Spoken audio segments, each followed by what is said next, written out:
आज गोपाष्टमी का पावन पर्व है। ध्यान आ जाता है और आ जाना चाहिए कि यह दिन वो है जिस दिन हमारे प्यारे प्रभु बाल कृष्ण लाल, क्योंकि अभी बाल रूप में हैं, अभी केवल 5-5.5 वर्ष की अवस्था में है कन्हैया, और मैया से हट कर बैठते हैं, मैया मैं गैया चराइबे को जाऊंगा, मैं गाय चराने जाऊंगा मैया। मैया ने कहा लाला बहुत छोटा है अभी तो, अभी से कहाँ गाय चराने जाएगा। ना मैया मैं तो जाऊंगा। कन्हैया ने निश्चित कर लिया। मैया ने सोचा कि ऐसे नहीं मानेगा, कोई युक्ति निकालती हूँ, और युक्ति निकाली कि अपने कुल पुरोहित से मुहूर्त की बात कहती हूँ कि हमारे यहाँ हर काम मुहूर्त के साथ होता है, और मुहूर्त के लिए कहते कहते मैं उन्हें कह दूँगी कि अभी 2-3 साल के बाद का कोई मुहूर्त निकालना, क्योंकि कन्हैया बहुत छोटा है। कई बार ऐसा हो जाता है, लेकिन हमारे कन्हैया तो केवल यशोदा के लाल ही नहीं है ना, हमारे कन्हैया केवल नंद लाला ही भी नहीं है। हमारे कन्हैया तो जानते हैं घट घट के अंतर की जानत, सर्वभूतात्म भूतात्मा वही कन्हैया तो है। वंशी वजैया भी वही हैं, और कुरुक्षेत्र की धरा पर पूरे विश्व को ज्ञान की दिव्यता प्रदान करने वाले गीता गवैया भी वही हैं। और केवल इतना ही नहीं, वृंदावन बसैया भी वही हैं, और घट घट के हृदय में के बसैया भी वही हैं। और इसीलिए वो जानते हैं, समझ गए कि मैया कौन से स्टेशन से बोल रही है, कि मुहूर्त निकालूंगी, निकलवाऊंगी, तब भेजूंगी। सारी योजना निश्चित कर ली, और अंततः ये एक प्रेरणा दी। अंततः गर्गाचार्य जी से कहलवा दिया कि मैया यशोदा, मुहूर्त तो अभी का ही सबसे उत्तम है, गौ पूजन का, गौ सेवा का, गौचारण का। और कन्हैया ने उसी क्षण कहा मैया अब तो कुलगुरु ने भी कह दिया, अब तो तैयारी कर गीता गौ पूजन की।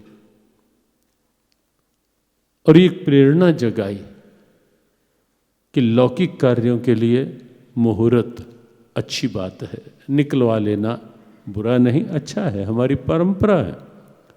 लौकिक कार्यों के लिए, अपने पारिवारिक, व्यापारिक, व्यवहारिक, सांसारिक कार्यों के लिए मुहूर्त निकलवाना एक अच्छी बात है, लेकिन अगर गौ सेवा करनी है उसके लिए मुहूर्त की कहाँ ज़रूरत है।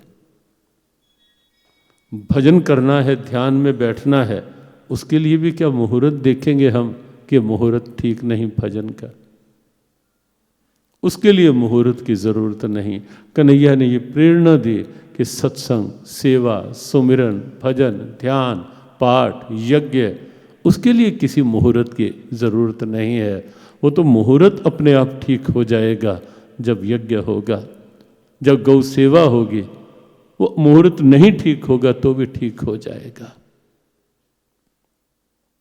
तो कन्हैया ने एक प्रेरणा दी ये कह करके कि अच्छे काम के लिए मुहूर्त की जरूरत नहीं, लौकिक कार्यों के लिए मुहूर्त होते हैं। और दूसरी प्रेरणा ये दी कि यदा यदा ही धर्मस्य ग्लानिर्भवति भारत अभ्युत्थानमधर्मस्य तदात्मानं सृजाम्यहम् परित्राणाय साधूनां विनाशाय च दुष्कृतां धर्म संस्थापनार्थाय संभवामि युगे युगे। यह जो मेरी उद्घोषणा है ना, धर्म संस्थापनार्थाय, मैं युग युग में धर्म की स्थापना के लिए इस धरा पर आता हूँ। और वो धर्म मजहब नहीं, रिलीजन नहीं, कोई नया मत मतांतर नहीं, कोई संप्रदाय नहीं।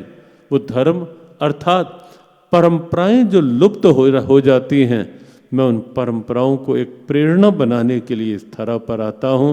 और आज गोपाष्टमी का दिन भी उसी का ही एक हिस्सा है। भगवान ने एक नई प्रेरणा को हम सब के लिए जन्म दिया कि यह दुनिया वालों, इस गाय को सामान्य पशु मत मानने की भूल कर लेना।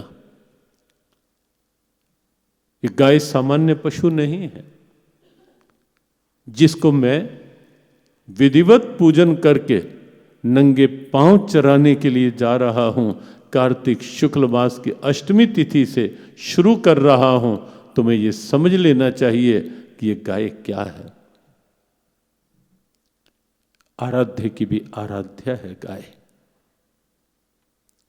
नंगे पांव को चारण किया और अपनी विभूतियों में दशम अध्याय में धेनु नाम अस्मि काम दुग्ध, स्वयं भगवान ने कहा, अर्जुन गायों में ये कामधेनु मेरा ही स्वरूप है, मैं ही हूं। और वैसे भी भगवत गीता के लिए जब महर्षि वेद व्यास जी ने महिमा का भाव लिया और उसमें गीता जी की उपमा दी, तो वहां गाय को सामने रखा। सर्वोपनिषदो गावो दोग्धा गोपाल नंदना पार्थो वत्सा सुधीर भोक्ता दुग्धम गीता अमृतम महत। गाय को साथ रखा। ये सब उपनिषद, क्योंकि भगवत गीता को वेदों का सार माना जाता है और अपने आप में एक उपनिषद, और इसीलिए हर अध्याय के पाठ के समापन पर जब हम ये पंक्ति पढ़ते हैं, इति श्रीमद् भगवद गीता सुउपनिषत्सु ब्रह्म विद्यायाम योग शास्त्रे श्री कृष्ण अर्जुन संवादे भक्ति योगो नाम द्वादशो अध्यायः। वहां सुउपनिषत्सु, गीता अपने आप में उपनिषद है। और महर्षि व्यास कहते हैं सर्वोपनिषदो गावो, सब उपनिषद यदि गाये हैं, भगवान कृष्ण उसके दोग्धा, दोग्धा गोपाल नंदना, भगवान कृष्ण दूध दोहने वाले दोग्धा हैं। और अर्जुन पार्थो वत्सा। अब देखें कितनी मीठी, कितनी प्यारी उपमा दी गई गाय और गीता की। पार्थो वत्सा, पार्थ अर्जुन, वत्स है बछड़ा है।